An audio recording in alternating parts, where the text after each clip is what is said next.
बरोबर आहे अमोल, ज्या पद्धतीने बघितलं आपण, सुप्रीम कोर्टामध्ये या संदर्भात सुनावणी होती, स्थानिक स्वराज्य संस्थेच्या संदर्भात सुनावणी होती आणि या सुनावणीमध्ये निश्चितपणे राज्य निवडणूक आयोगाला अधिकार दिले होते आणि राज्य निवडणूक आयोगाने ज्या पद्धतीनं अकस्मातपणे निर्णय घेतला आणि साधारणतः आज होणाऱ्या मतदानाच्या एक दिवसापूर्वी ज्या पद्धतीनं निवडणुका पुढे ढकलल्या, त्या सगळ्या निवडणुकीच्या संदर्भात नागपूर खंडपीठापुढे म्हणजे मुंबई उच्च न्यायालयाच्या नागपूर खंडपीठापुढे आज सुनावणी झाली आणि त्यांनी म्हटलं की सर्व निवडणुका जरी पूर्ण होत असेल तर उद्या होणारी जी खास करून जर बघितलं आपण, उद्या होणारी जी मतमोजणी आहे ते देखील पुढे ढकलण्यात आली आहे आणि महत्त्वाचं म्हणजे साधारणतः या संदर्भातली सुनावणी आता औरंगाबाद कोर्टात देखील आहे। या प्रकारच्या सर्व याचिका विविध कोर्टात दाखल झाल्या त्या औरंगाबाद उच्च न्यायालयामध्ये म्हणजे औरंगाबाद खंडपीठामध्ये दाखल झाली होती, त्यानंतर नागपूर खंडपीठामध्ये दाखल झाली होती आणि आता जर बघितलं आपण तर थेट आता एक मोठा निर्णय नागपूर खंडपीठाने दिला। त्यांनी म्हटलेलं आहे सेट की नगर परिषद आणि नगरपंचायतच्या ज्या निवडणुका झालेल्या आहे त्याची मतमोजणी आता 21 डिसेंबरला होईल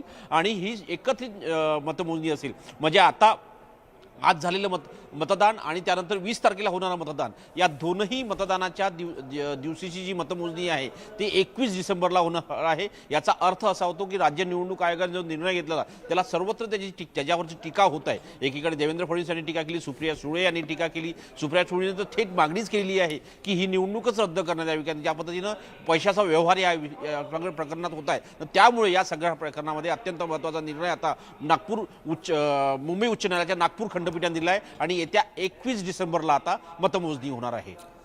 प्रशांत, हा सगळा जो कार्यक्रम आहे निवडणूक कार्यक्रम तो आता मतमोजणीची ती 21 डिसेंबरला पार पडणार आहे। धन्यवाद या सगळ्या सविस्तर माहितीसाठी।